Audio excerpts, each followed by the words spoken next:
110 bits. Hmm. I really just want you to sit with that number for a moment. Yeah. 110 bits of information per second. Right. It's incredibly small. It really is. And according to the research into the psychology of flow and cognitive capacity we're looking at today for this deep dive, that is the absolute hard biological limit of your conscious awareness. Yes, the strict ceiling. Yeah. So to put that, incredibly narrow bottleneck into perspective, just decoding the speech you are listening to right now, just parsing the syntax and recognizing the vocabulary, that is taking up roughly 40 to 60 bits of your bandwidth. Half your capacity, basically. Exactly. You are using half of your conscious mind just to translate these sound waves into meaning, which, it leaves you with about 50 bits to notice the temperature of the room or the feeling of the chair beneath you or, the notification that just lit up your phone. It is a profound constraint. When you frame it mathematically like that, it completely reframes how we experience reality. Yeah, it changes everything. Because we operate under this illusion that we are taking in the world in high definition, right? Like a seamless, infinite stream of data. Like a video camera. Exactly. But the reality of human mental processing is that your conscious mind is just a tiny, incredibly restricted aperture. And this limitation is exactly why we're undertaking this observation today. Right, to really look at what's happening. We are looking at the intricate, layered mechanisms of human thought, from the quiet hum of your baseline brain activity to the sudden, brilliant strike of a creative insight. And we are doing this with a calm, neutral, and scientific aesthetic. No hype. Right, no hype. We aren't here to moralize about attention spans. We are here purely to map the architecture of the mind.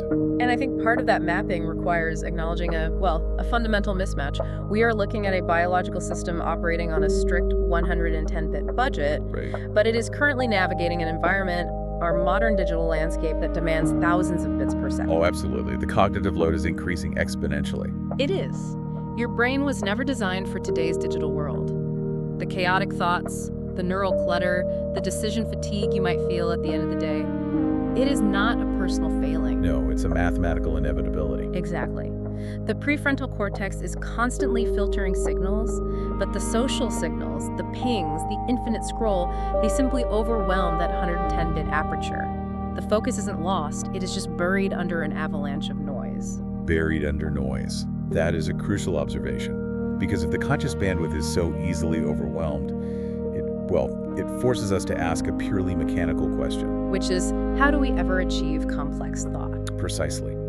If you are maxing out your cognitive budget just navigating a crowded street or reading an email, how does the brain ever write a symphony or invent a new technology or, solve a deeply complex logistical problem? The math just doesn't seem to add up. Right. The math doesn't add up at all. Unless, of course, the 110 bits is just the tip of the iceberg. Which means, to understand how you think, we have to look away from the conscious mind. We have to wade into the dark. Yes. The vast majority of the brain's work. We need to look at what the brain is doing when you aren't actively consciously thinking.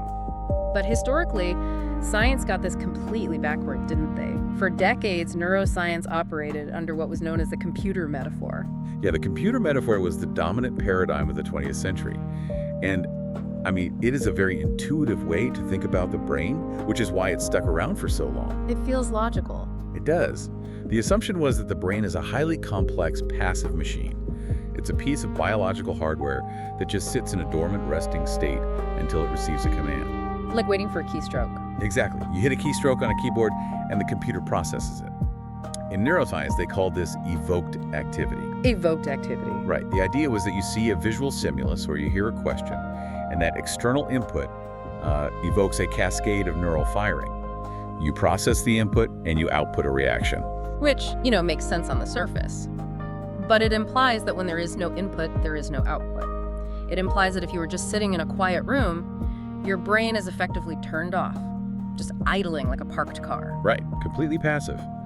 Under the computer metaphor, any spontaneous brain activity, the electrical fluctuations that occur when you are resting, those were largely dismissed by researchers as systemic noise. Just random static. Yeah, random static in the biological wires. Yeah. But the data we are observing today reveals a massive paradigm shift. It completely dismantles the computer metaphor. And the turning point in the research really came down to the thermodynamics of the brain, right? Energy consumption. Yes, energy is the ultimate currency. This is the metric that completely changed how I view my own mind. When you are in a resting state, when your eyes are closed, you aren't solving a puzzle, you aren't engaged in any evoked activity. Your brain's spontaneous internal activity is consuming 20% of your body's total energy. 20%. It's massive. 20%. For an organ that only accounts for about 2% of your body weight. That is a staggering metabolic cost just to sit in the dark. And that energy is absolutely not being wasted on random static. The simulation studies and functional imaging data reveal something even more striking. Oh, right, the 80-20 split. Yes. When you do engage in an active task, say, you start doing mental math, where you respond to a visual cue, the variation in your brain signals caused by that external task only accounts for about 20% of the total activity. Wait, let me make sure I'm visualizing this correctly.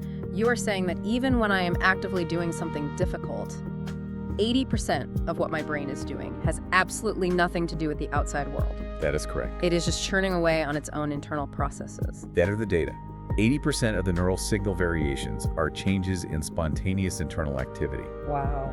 The external world, the things you consciously perceive and react to, they are just tiny ripples on the surface of a massive deep ocean of internal processing. Okay, I have to push back here, or at least try to translate this for you listening.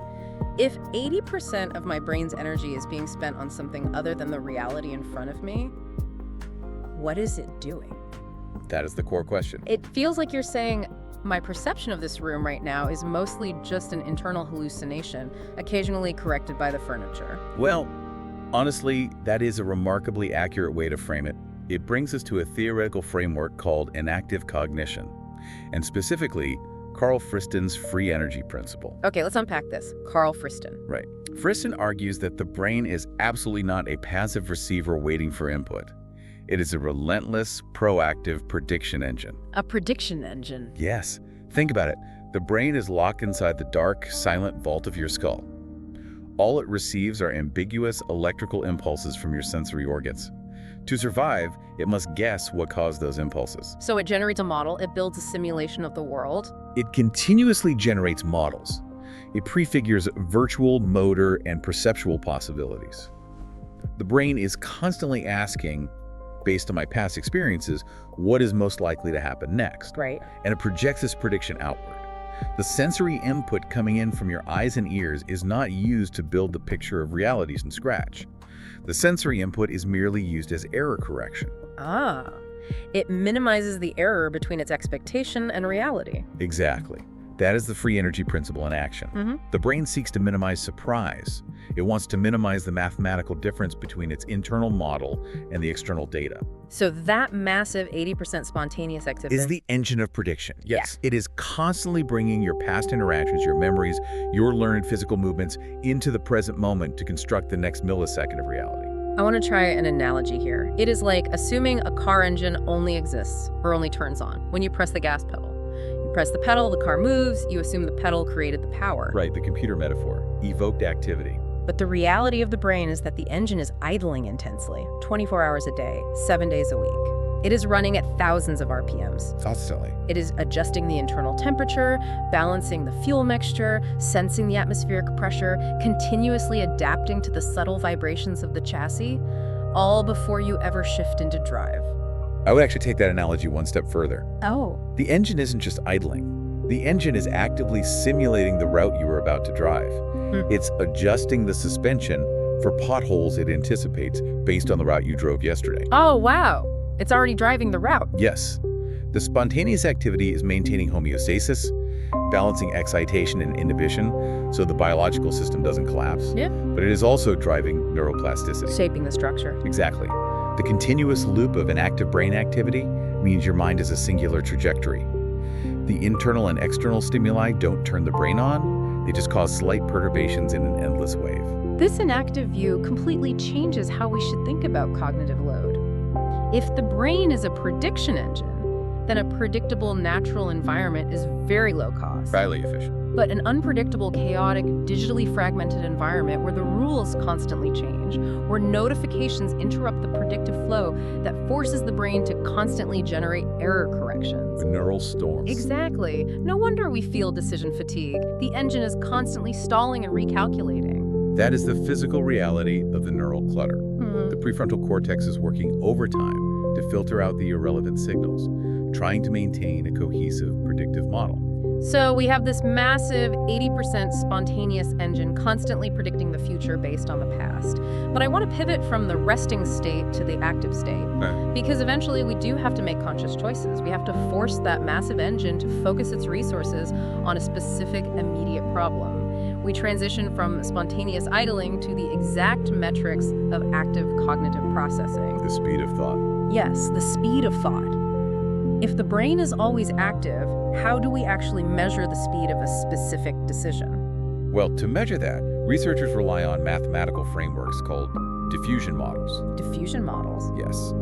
These are incredibly sophisticated models used in cognitive psychology to jointly describe the two critical elements of decision-making, which are how fast you make a choice and how accurate that choice is. Okay. They are particularly useful for binary choices, yes or no, left or right. The sources mention a specific parameter inside these models that I want to unpack, the drift rate. It is defined as the mathematical measure of the velocity of evidence accumulation. That is correct. To conceptualize the drift rate, imagine you were trying to make a decision, and you have two empty buckets in front of you representing your two choices. Okay, 2 buckets. Above the buckets is a funnel pouring sand. The sand represents pieces of neural evidence you are gathering from your environment or your memory. The drift rate measures the relative velocity at which the sand is accumulating in the correct bucket versus the incorrect bucket. So it is the raw speed of your evidence uptake. Exactly. The faster the sand fills the correct bucket, the faster the drift rate, and the faster you arrive at a decision. Now, intuitively, in our culture, we equate speed with intelligence. We do. Faster brains equal smarter people. And for a long time, neuroscience seemed to back this up, didn't it? When you look at individuals with higher overall cognitive abilities, higher IQ scores, they generally tend to have faster processing speeds. Yes, the correlation has been observed for decades, and we can actually see this physical speed using electroencephalography, or EEG. Which measures electrical signals. Right. For the listener, an EEG involves placing a cap of electrodes on the scalp to measure the electrical activity of the brain in real time. It has incredible temporal resolution. It can detect changes in milliseconds. Milliseconds, that's incredibly fast. It is. When researchers look at EEG data, they often focus on what are called ERP latencies. ERP stands for event-related potential. Let me stop you there, because we need to explain what an event-related potential actually is. Is that just a spike on the graph when something happens? Essentially, yes. If I flash a picture on a screen in front of you, the electrical activity in your brain will change in response. Yeah. That change is the event-related potential. Okay. It is a specific time-locked waveform. And researchers look at the latency, how long it takes for a specific wave to peak after the stimulus is presented. One of the most famous is the P3 amplitude, or the P300 wave. P300. Yes. It typically peaks about 300 milliseconds after you see something novel or significant. It reflects higher-order cognitive functions, like memory updating and attentional shifts. So if my P3 wave peaks at 280 milliseconds and yours peaks at 320 milliseconds, my brain is electrically reacting faster to the new information. Your drift rate is faster. My drift rate is faster. And the assumption was always, a faster P3 latency means a more intelligent brain. You process the data faster, so you were smarter. That was the assumption. But the deep dive into the mathematical modeling reveals a massive counterintuitive twist. I love a good twist in the data. It's a big one. The researchers used something called hierarchical Bayesian cognitive modeling to test this exact relationship between raw neural speed and general intelligence. Hierarchical Bayesian cognitive modeling. Okay, we cannot just drop that term and move on. Fair enough. We need to translate that for the listener. What is a Bayesian model doing that a normal statistic isn't? Well, it is a way of dealing with uncertainty. Normal statistics often just look at an average. Bayesian modeling is based on Bayes' theorem, which is fundamentally about updating your beliefs based on new evidence. Updating beliefs. Okay. Imagine you are trying to guess how many jelly beans are in a jar. A standard model just looks at your final guess. A Bayesian model factors in your prior probability, what you knew before you looked at the jar. Like previous knowledge. Right. Maybe you know the jar holds exactly 1 liter, and you know the volume of a single jelly bean. The model looks at how you combine your prior knowledge with the new sensory evidence to arrive at a conclusion. And it's hierarchical because it looks at different levels at the same time. Like it looks at my individual jelly bean guess, but also the average guess of everyone in the room and how those relate. Precisely. It is a highly robust way to separate the different components of a decision. It allows the researchers to isolate the raw speed of evidence accumulated drift rate from other factors like caution or motor response time. And the model in this study was incredibly accurate. Extremely. It demonstrated impressive forecasting abilities. It was able to predict 36% of the individual variation in cognitive test scores in a completely new sample of people, relying solely on their electrophysiological and behavioral data. 36% is huge in psychology. But here's the twist. Here's the finding that completely breaks the faster equals smarter assumption. Yes. When the Bayesian model isolated the drift rate, it found that the speed at which you accumulate evidence only explains a negligible part of the association between neural speed and overall cognitive ability. It is a profound realization. The model proved that higher intelligence is not just about gathering data faster. The velocity of the sand falling into the bucket barely mediated the relationship between the fast brainwaves and the high cognitive scores. So raw processing speed does not equal intelligence. It does not. Wait, if the P3 amplitude shows that smart brains are literally running faster electrically, but the Bayesian model proves that raw evidence gathering speed doesn't account for the intelligence, then what is the speed actually doing? That is the exact right question. Is the speed just a useless byproduct? Are we fundamentally misunderstanding what cognitive speed is? We are. We have been confusing the engine with the steering wheel. What the model reveals is that the fast electrical speed is a reflection of a much broader systemic advantage. A systemic advantage. Yes. It is not just how fast you can shovel sand into a bucket. It is how quickly and efficiently you identify which bucket is the right one and which sand is actually relevant. The speed is a downstream effect of superior Filtering out the noise. This connects perfectly to what we were saying earlier about the 110-bit limit and the digital clutter. Exactly. Focus isn't lost, it is buried. Intelligence, then, is the ability to unbury it efficiently. Biologically, the sources connect this filtering advantage to the salience network. This is a large-scale brain network involving regions deep inside the brain, like the anterior insula and the dorsal anterior cingulate cortex. Salience network. Yes. The entire job of the salience network is to monitor the vast 80% spontaneous ocean of internal data and the chaotic stream of external sensory data, and decide what is salient, what actually matters. It acts as the gatekeeper for that 110-bit conscious aperture. Precisely. It detects behavioral relevance. Yeah. If you have a highly efficient salience network, it quickly identifies the core of a problem and shifts your attention accordingly. It discards the irrelevant data instantly. So when we see those faster EEG latencies in highly intelligent individuals, we aren't just seeing a faster engine. No, we are seeing a brain that doesn't waste milliseconds processing irrelevant noise. The speed of evidence accumulation is just one small result of this incredibly efficient, goal-driven selection process. Okay, so analytical problem solving, this linear process of accumulating evidence, running it through the salience network and filtering out the noise, is fundamentally about efficiency. It is about gradual, systematic progress toward a solution. Right. But there is an entirely different way the brain solves problems, a way that doesn't rely on linear evidence accumulation at all. We're moving from the gradual, step-by-step path of analytical thought to the sudden, nonlinear, almost magical phenomenon of insight. The famous aha moment. The aha moment. It is phenomenologically entirely distinct from analytical thought. To ground this, I want to share the story of astronomer William Wilson Morgan. The sources detail this beautifully. The year is 1951. Morgan is at the Yerkes Observatory in Wisconsin. A very famous observatory. Right. And he has spent a long, deeply exhausting day calculating the distances of OB associations. For the listener, OB associations are groups of incredibly hot, bright, massive young stars. They are the star nurseries of a galaxy. So he's doing highly complex math. Exactly. Morgan was doing heavy analytical, evidence-accumulating work. He was filtering data, measuring parallax, doing the math. He finishes for the night, tired, his 110-bit conscious capacity completely maxed out. His executive function was likely severely depleted. Completely. He starts his walk home in the dark. He simply glances up at the night sky, looking casually at the very stars he had just been rigidly calculating. And in that moment, without doing any conscious math, he experiences what he called a flash inspiration. An insight. A creative, intuitional burst. He realizes suddenly and completely that the mathematical distances of these stars mean they're organized in a three-dimensional strand-like structure across the sky.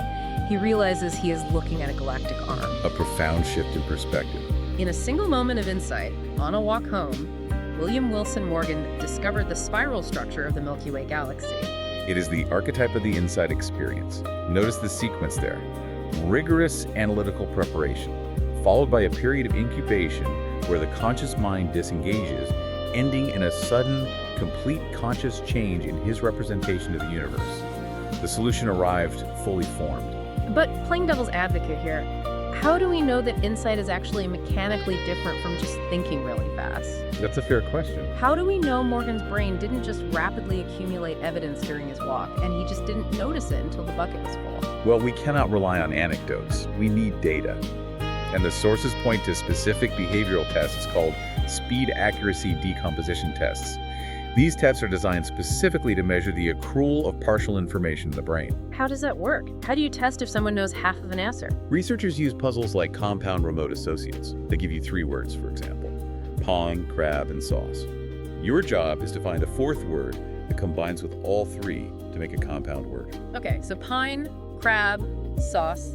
The answer is apple. Pineapple, crabapple, applesauce. Exactly.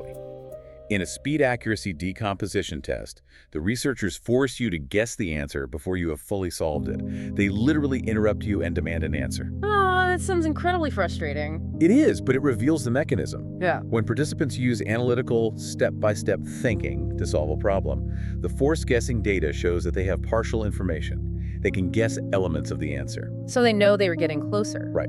Subjectively, they report feeling a sense of warmth. They feel themselves getting closer and closer to the solution, like a game of hot and cold. The evidence is accumulating linearly. But what happens when they solve it with insight? In an insight solution, the data shows there is absolutely 0 partial information available to the conscious mind before the solution hits. None. When forced to guess prematurely, their guesses are entirely random.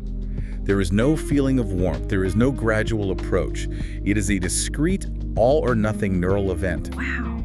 The brain goes from a state of no conscious awareness of the solution to full, complete awareness in a single instant. There are no intermediate states available to that 110-bit conscious aperture. That is wild. The answer is just suddenly there. But why does the brain have 2 completely different modes of solving the same problem? Why the gradual warmth versus the sudden flash? It goes back to anatomy. Right.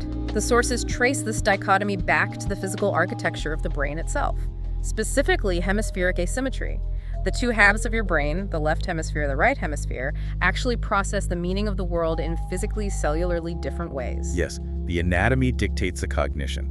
Let's look at the left hemisphere first. In language and semantic processing, the left hemisphere performs what neuroscientists call fine semantic coding. Fine semantic coding. To understand this, we have to look at the cellular level, specifically the pyramidal neurons in the cerebral cortex. These are the primary excitation neurons, right? The ones shaped like little pyramids with branches reaching out. Exactly. The branches are called dendrites. They receive signals. And the long cable sending the signal out is the axon. In the left hemisphere's language areas, these neurons have relatively small input fields. Small input fields. Yes. The dendritic branches do not reach as far, and they collect highly similar, somewhat redundant inputs. So they are receiving very focused, highly correlated data. Yes.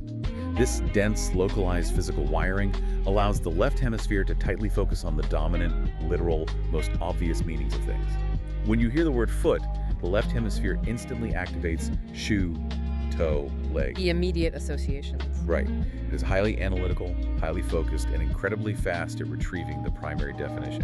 It is the engine of analytical thought. It is like the left hemisphere is a sharp laser pointer. You point it directly at a problem, and it cuts through the dark and brilliantly illuminates the most obvious, direct path. A great analogy. It is perfect for calculating the distances of stars on a piece of paper. But the right hemisphere is built entirely differently. The physical architecture of the right hemisphere performs coarse semantic coding. The pyramidal neurons in the association cortices of the right hemisphere have significantly larger input fields. Larger input fields. Their dendritic trees are more expansive, they have more synapses, and crucially, those synapses are located farther away from the cell body.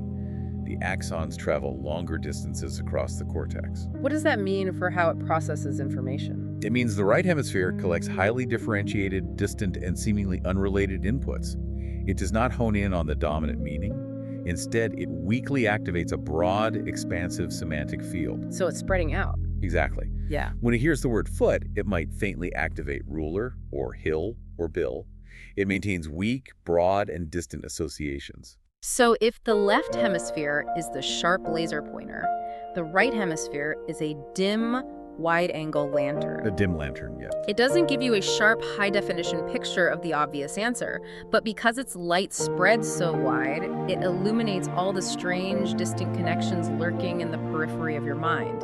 It finds the remote associations. Which is exactly what Morgan needed. Right, and that is exactly what William Wilson Morgan needed. The left hemisphere laser couldn't see the spiral galaxy because the laser was too tightly focused on the individual stars.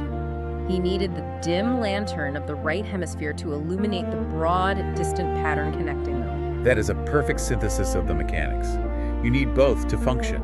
You need the fine coding of the left hemisphere to process the immediate context and execute tasks, but you need the coarse coding of the right hemisphere to extract the gist, to comprehend metaphors, to appreciate jokes, and to generate insights. The right hemisphere's expansive physical wiring makes it the incubator for the aha moment. It does. Okay, we have mapped the physical locations.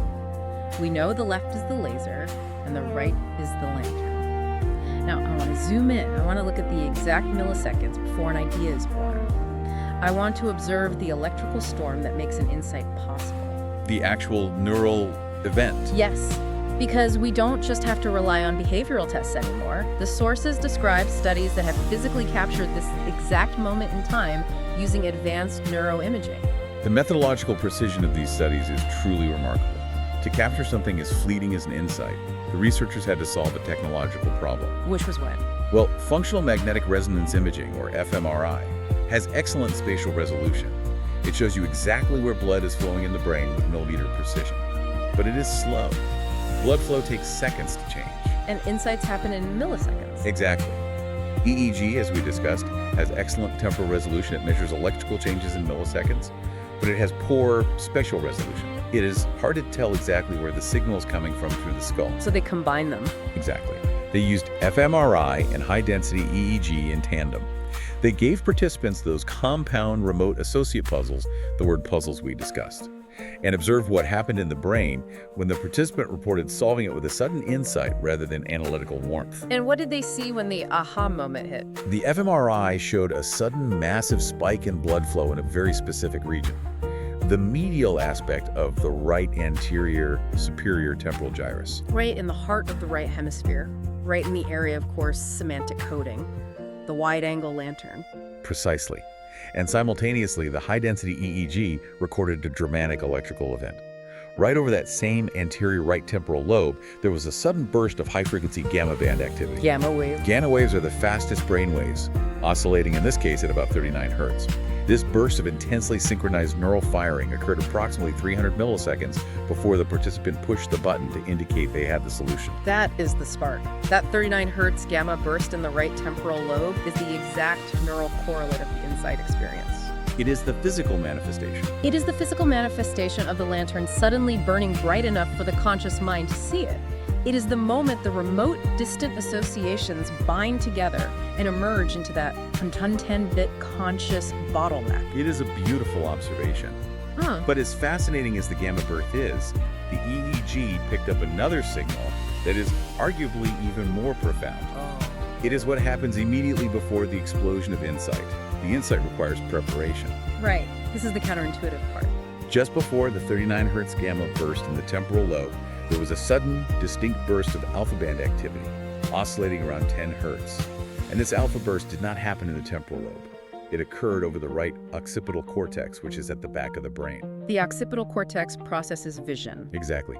Now, to understand why this matters, we have to understand what an alpha wave signifies. In the brain, alpha waves do not signify activation. They reflect neural inhibition. Inhibition. So it's turning something down. When a brain region is idling or actively being suppressed, you see an increase in alpha power. So, burst of alpha over the visual cortex means the brain is actively suppressing the processing of visual information. It is implementing sensory gating. The brain is literally electrically shutting its eyes. It is actively muting the visual data coming in from the external world. Yes. I want you listening to think about this. Have you ever closed your eyes, or stared blankly at a wall, or looked up at the ceiling when you were trying desperately to remember someone's name, or solve a tough problem in your head? Everyone does it. You do it instinctively. You do it to block out distractions. Your brain is doing that electrically at lightning speed right before an insight. And we must ask why it does this. Why does the brain blind itself right before an epiphany? Because of the weakness of the signal. Exactly. It goes back to the difference between the hemispheres. The left hemisphere's analytical solution is loud, strongly activated, and dominant. But the solution forming in the right hemisphere, that coarse, broad, distant association, is incredibly weak. It is a fragile, unconsciously activated representation. It's a whisper. It is a whisper in a crowded room. If the brain is continually flooded with the high-definition visual noise of the external environment, that weak signal in the right hemisphere will simply be drowned out by the incoming sensory data. The 110-bit conscious capacity will be hijacked by what you're looking at. Therefore, the brain must momentarily suppress the external world. It throws an alpha blanket over the visual cortex to quiet the room so it can hear the internal whisper of the new idea. It is a transient state of profound inward focus. It's a neural blink, a momentary retreat into the dark so the fragile light of the lantern can be seen. And this brings us right back to the digital noise we discussed at the beginning. The neural storm. If our environment demands constant, unbroken visual attention, if we never look away from the screen, if we never let our gaze soften, we are physically preventing the alpha blink. We are starving the brain of the darkness it needs to hear the right hemisphere. That is a very sound mechanistic conclusion. Right. Continuous external sensory engagement prevents the internal sensory gating necessary for insight. We have observed the spark, we've seen the alpha blink and the gamma burst, but a single aha moment is just a spark. It is fleeting. Very fleeting. If you want sustained creativity, if you want to take a fragile insight and actually build something with it, turn it into a tangible reality, a business plan, a piece of art, you need a massive coordinated engine. The right hemisphere can't do it alone. No, it cannot. Innovation is not an isolated event. It is a systemic process. Our sources identify 3 distinct, large-scale neural networks that must collaborate seamlessly to generate and sustain creative output. We have touched on elements of them, but we need to observe how they interact as a unified system. Let's lay them out. First is the default mode network, or DMN. We discussed this when we talked about the 80% spontaneous activity. Right, the idling engine. The DMN was originally discovered when researchers noticed that certain areas of the brain consistently activated when participants in fMRI scanners were asked to do absolutely nothing. They were just resting, letting their minds wander. And their brains lit up like Christmas trees. Exactly. The default mode network generates spontaneous thoughts, retrieves episodic memories, and forms novel associations. It is the engine of divergent thinking, brainstorming multiple possible solutions without judgment. But brainstorming without judgment is just daydreaming. At some point, you have to bring it back to reality. Which brings us to the second network. The executive attention network. This network resides heavily in the lateral prefrontal cortex and posterior parietal cortex. If the default mode network is the chaotic brainstormer, the executive attention network is the ruthless editor. The editor. Its job is cognitive control. It evaluates the spontaneous concepts generated by the DMN. It refines them systematically. It applies convergent thinking, paring down the wild ideas to find the one that actually works in reality. The brainstormer and the editor, but these 2 networks are fundamentally opposed. One wants to wander, the other wants to focus. How do they communicate without shutting each other down? They require a mediator, and that is the third network, the salience network, which we discussed earlier regarding cognitive speed. The gatekeeper. Yes, the salience network acts as the director. It monitors the output of the default mode network, and it determines which of those wild, spontaneous ideas actually possess behavioral relevance or value. When it spots a promising idea, it signals the executive attention network to engage and refine it. It's a beautiful 3-part system. Generate, filter, refine. But for this collaboration to work, especially during the generation phase, something very specific has to happen in the front of your brain. The prefrontal cortex, the home of the executive attention network, the part of you that exerts control and task shielding, must actively relax. It has to lower its cognitive inhibitions. This is vital. If the prefrontal cortex is too rigidly controlling your thoughts, it limits the range of possibilities you can consider. It forces you down the obvious, fine semantic coding path of the left hemisphere. You have to lower the executive shield to let the unconventional, coarse-coded associations emerge from the default mode network. The communication between these three networks is an intricate dance, coordinated by the neural oscillations we've been observing. The alpha waves provide the relaxed awareness, quieting the sensory input. Right. The default mode network throws out a weak, distant association. The salience network recognizes its value. And then the high-frequency gamma waves sweep across the cortex, synchronizing the distant brain regions, bringing the idea into the conscious 110-bit bottleneck. And monitoring all of this is a specific structure within the salience network called the anterior cingulate cortex. Its primary function is conflict monitoring. It detects competing action tendencies or logically opposing ideas. Yes, the anterior cingulate. Which explains why so many creative breakthroughs feel like paradoxes. They are often elegant resolutions of two seemingly contradictory ideas. The anterior cingulate detects the conflict between two thoughts, holds that tension, and allows the creative networks to synthesize a completely novel third option. It is a remarkable mechanism. But there is a paradox in the research itself that I want to explore. When we think of creativity, we typically envision ultimate freedom. We picture a writer staring at a blank page with no deadlines, or an artist with an infinite canvas and endless free time. That's the romanticized view. Right. But the research on cognitive constraints emphasizes the exact opposite. The sources argue that constraint-based thinking drastically enhances creative output. Setting artificial limits like a haiku with strict syllables or a budget constraint on a project forces the brain to explore unconventional solutions. It does. If creativity requires the prefrontal cortex to relax its control, why does boxing ourselves in with strict rules actually help us break out?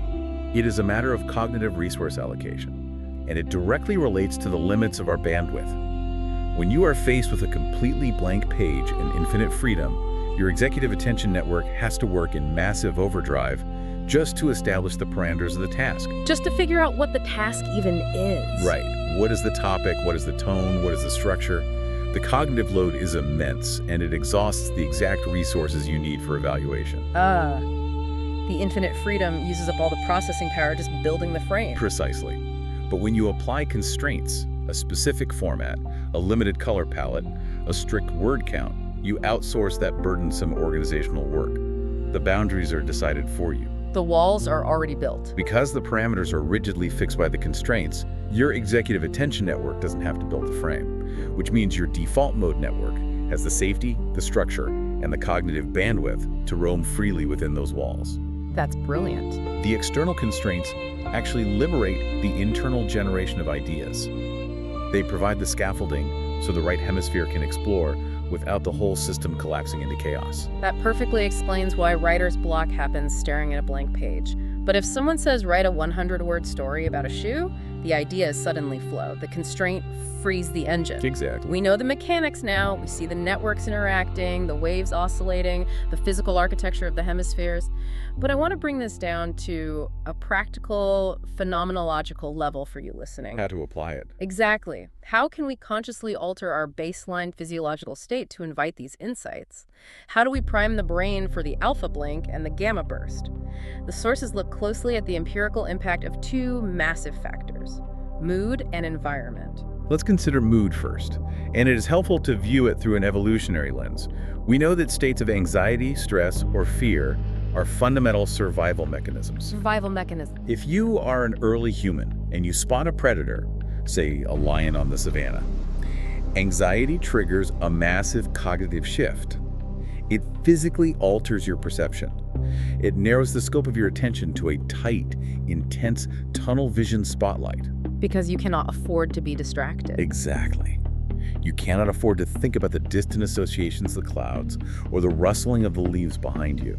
You must focus entirely on the immediate, literal threat in front of you. So it locks you in. Anxiety shifts the cognitive balance heavily toward top-down, external focus, and fine semantic coding. It locks you into the left hemisphere's dominant interpretation of reality. Which is great for running away from a lion, but terrible for solving a complex, abstract problem. If you are stressed at work, your brain is treating the spreadsheet like a lion. That's a very accurate way to put it. It narrows your focus, making it physically impossible to see the peripheral right hemisphere solutions. But the research shows that positive affect a good mood, a sense of safety and well-being does the exact opposite. Yes.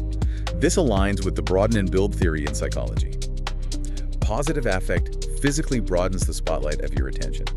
It increases your perception of global patterns rather than local details. It quite literally broadens your visual and conceptual field of view. And we can actually measure this broadening effect electrically, can't we? The sources describe using EEG to measure something called the N400 component. I want to spend some time explaining the N400 because it is a fascinating window into how the brain interprets meaning. The N400 is an event-related potential, just like the P300 we discussed earlier. But the N400, a negative voltage deflection that peaks around 400 milliseconds after a stimulus, specifically tracks how the brain processes semantic relatedness. Semantic relatedness, meaning how words connect. It measures how surprised your brain is by the meaning of a word within a given context. So if I say, I take my coffee with milk and dog, the word dog makes absolutely no sense in that context. Exactly. And if you were wearing an EEG cap when you heard that sentence, your brain would produce a massive N400 wave. The large amplitude of the wave indicates that the brain views the word as highly incongruous. It took a lot of processing power to try and fail to integrate dog into the context of coffee. Right. However, if you said, I take my coffee with milk and sugar, the N400 wave would be very small because sugar is highly expected. Okay, so the N400 measures surprise or semantic distance. How does mood affect this wave? Researchers induced participants into a positive mood, often by showing them comedy clips or playing upbeat music, and then gave them word pairs that were only distantly weakly related. Okay. In a neutral or anxious mood, these distant words trigger a moderately large N400. The brain says these don't really belong together. But when the participants are in a positive mood, the N400 amplitude to those exact same distant words significantly decreases. The brain is less surprised. Yes. The brain begins to view distant, unrelated concepts as being functionally more connected. A positive mood structurally alters your semantic processing network, making the weak associations of the right hemisphere more accessible. It flattens the hierarchy of meaning, allowing the dim lantern to shine a bit brighter. So a good mood literally changes the electrical definition of what belongs together in your mind. It physically alters the parameters. But it isn't just internal mood that alters the baseline. It is the external environment. Your physical surroundings deeply impact these neural networks. The sources point out that exposure to diverse, unfamiliar settings provides novel sensory input, which forces the brain out of its predictive rut and triggers new neural pathways. Yes. But there is one specific type of environment that the research highlights as a uniquely powerful catalyst for insight and cognitive recovery: natural environments. The study of natural environments and cognition relies heavily on attention restoration theory. The theory posits that the modern urban digital environments we navigate are filled with what we call hard fascination. Hard fascination. That's the ping of a text message, the flashing billboard, the traffic light. Exactly. These stimuli are sudden, high intensity, and they violently capture your bottom-up attention. To stay focused on a task in that environment, your executive attention network has to work exhaustively to filter out those hard fascinations. This leads to profound mental fatigue. The 110-bit bottleneck gets clogged. But natural settings, a forest, a park, looking at the ocean, are characterized by soft fascination. The stimuli, the rustling of leaves, the movement of clouds gently hold your attention without demanding rigorous, top-down cognitive control. They are aesthetically pleasing, but not urgently demanding. So the executive attention network can finally put down its shield. It can rest. It rests, and the mental fatigue is reduced. But crucially, the exposure to nature actively changes the brain waves.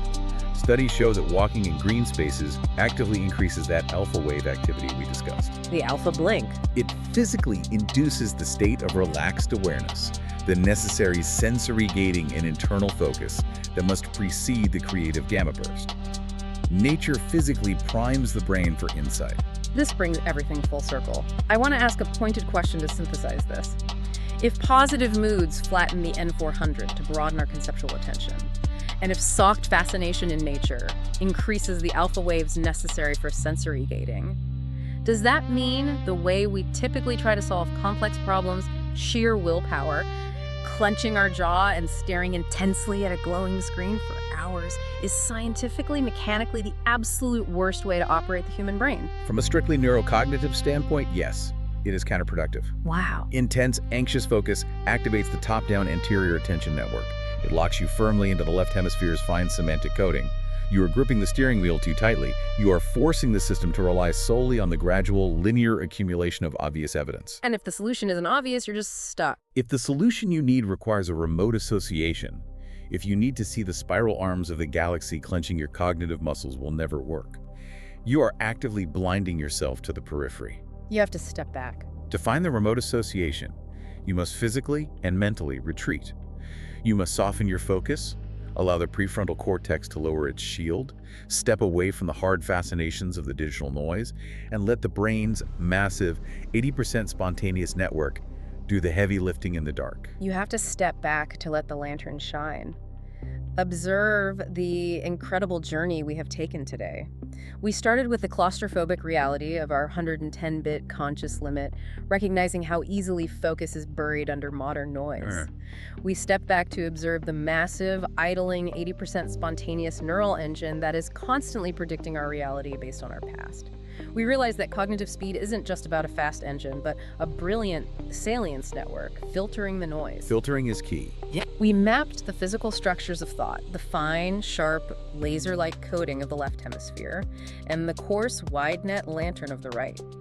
We watched the electrical storm in milliseconds, the alpha blink that shuts out the external world, followed by the 39 hertz gamma burst of pure, synthesized insight. The neural storm of creativity. And finally, we saw how the broader networks of innovation demand a relaxed mind, nurtured by positive affect and the soft fascination of natural environments. It is a remarkable sequence of biology and physics. As we conclude our observation today, I want to leave you with one final, lingering thought drawn from the phenomenological standpoint of our sources. Please, Cecile. A creative insight, the gamma burst, is not just a biological event. It is a profound temporal paradox. Think about what is actually happening when you experience an insight.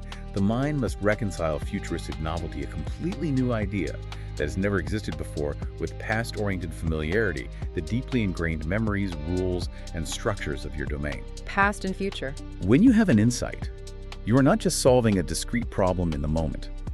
Your brain is bringing the entire history of its interactions, all of its learning, all of its inactive predictions, into the dense point of the present now. And from that singular microscopic point in the present, it is creatively prefiguring a future possibility that did not exist a millisecond prior. Past, present, and future collide in a single burst of light. An insight is the collision of all your history and all your potential. The mind is not a computer waiting for a keystroke. It is a timeless, predictive ocean. Let that awareness sit with you today. Notice the quiet hum of your own baseline activity. Notice where your attention is drawn. And the next time you are stuck on a problem, remember to look away from the screen, soften your gaze, and let the dark work for you. Thank you for joining us on this Deep Dive.